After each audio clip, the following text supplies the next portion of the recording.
देखिए, आपको राम शब्द के विषय में बता रहा हूं। इससे पहले बताया था तो यही ऑन नहीं था माइक। तो बता रहा हूं, यदि आपने राम शब्द को समझ लिया तो आप किसी भी संस्कृत की परीक्षा में या संस्कृत शब्दों के ज्ञान के लिए आपको अच्छा रहेगा। आप देखिए, कह रहे हैं दो राम हैं। दो राम यदि कहना चाहता है वक्ता तो सूत्र आता है स्वरूपाणाम एक शेष एक विभक्तो। अर्थात एक विभक्ति में, यानी मतलब कहना चाह रहे हैं एक विभक्ति का मतलब क्या, एक विभक्ति का मतलब बताने जा रहे हैं, मतलब नहीं है। यानी यानी का मतलब बहुत आदमी कहना चाहता है, बात कह रहा है। स्वरूपाणी एवं दृष्टानी, एक रूप, स्वरूप एक रूप, रूप के जैसा, स्वरूपाणी एवं एक रूप जैसा ही दृष्टानी देखे गए हैं। अभी शब्द नहीं बने हैं इसलिए शब्द नहीं कह रहे हैं। कोई भी चीज एक जैसे ही, एक विभक्ति में कोई भी शब्द जैसा दिख रहा हो, अर्थात एक जैसा का मतलब रकारोत्तरवर्ती आकार, आकारोत्तरवर्ती मकार, मकारोत्तरवर्ती यह आकार, अर्थात राम इति, ऐसा राम दो बार हो गया। राम राम, इसको संस्कृत में बोलते हैं रामश्च, रामश्च इति रामौ। तो एक विभक्त यानी स्वरूपाणि एव दृष्टानि तेषाम एक एव शिष्यते। तेषाम माने उनमें एक ही बचता है। अब उनमें मतलब तेषाम बहुवचन का रूप है। अब ये क्या है, दो में भी हो सकते हैं, तीन में भी हो सकते हैं। तयो नहीं कह रहे हैं, तेषाम कह रहे हैं। तो यहां पर तेषाम से कोई भी दो या दो से अधिक, सबके लिए इकट्ठा ही कह दिया गया। आगे बढ़ के कह देंगे तो पीछे वाला भी ग्रहित हो जाएगा। तो राम राम यहां दो तो दिख ही रहे हैं, तो इसमें दो हो गए, एक नहीं रहे, इसलिए तेषाम एक एव शिष्यते, एक ही बचेगा, एक खत्म, खलास। एक को हम हटा देते हैं क्योंकि अब एक ही बचने के लिए कह रहा है। परिभाषा सूत्र है यह, इसको आपने समझ लिया तो बहुत अच्छा रहेगा।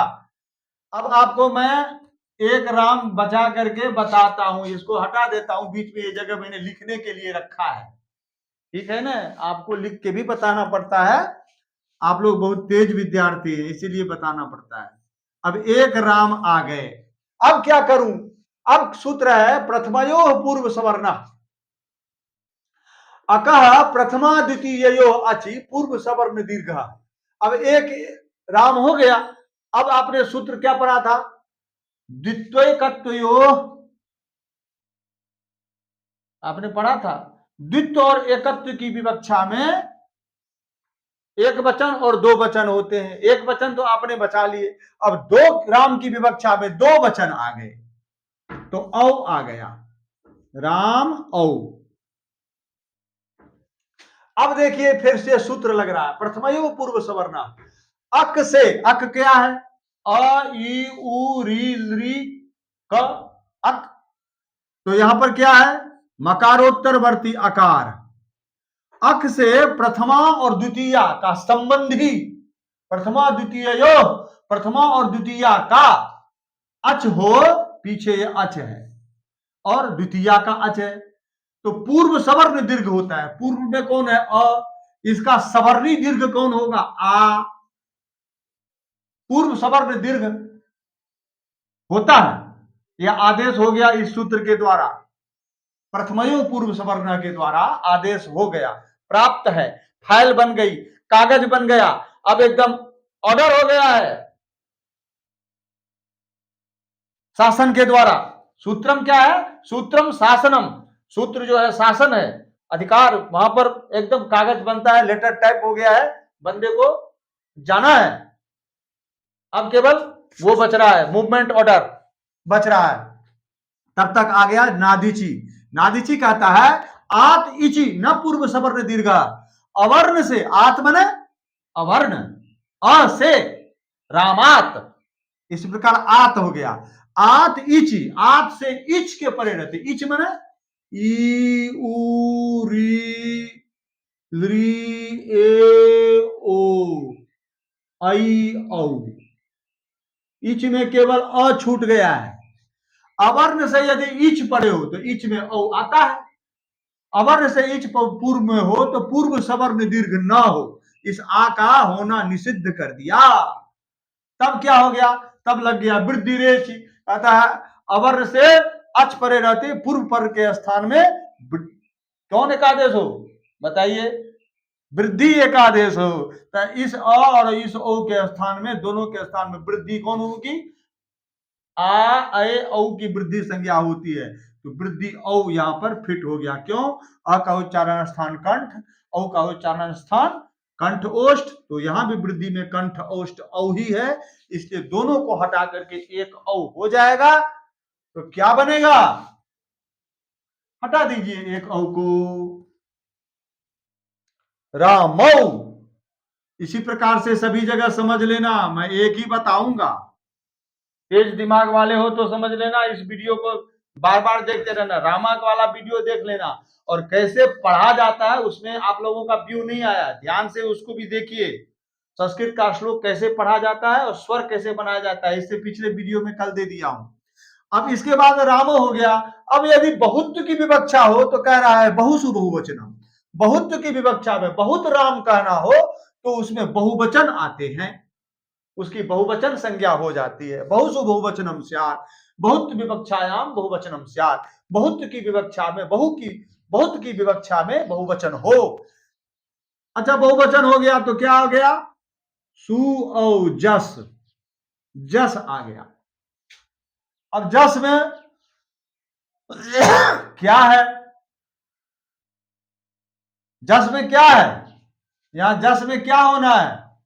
अब आ गया सूत्र चूटू, कहता है प्रत्ययाद्यो चूटू इतो अवस्था, प्रत्यय के आदि में चू और टू, चू मन चवर्ग, टू मन टवर्ग, च छ ज झ य ट ठ ड ढ ण, इनकी इत संज्ञा होती है। इत संज्ञा का मतलब फल बताया था आपको पहले, तस् लोपा, जिसकी इत संज्ञा जहां पर भी शास्त्र में उसका सत्यानाश हो, लोप हो।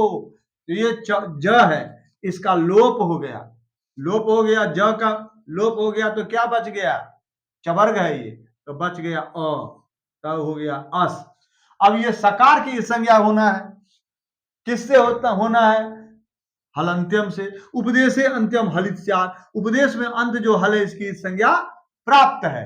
तब क्या करेंगे, तब आया, सबसे पहले बताया था आपको व्याकरण शास्त्र में संज्ञा करता है और संज्ञा का फल होता है। अब यहां संज्ञा कर रहे हैं क्या, विभक्तिश्च, क्या कह रहे हैं, सुप्तिगो विभक्ति संज्ञो अवस्था।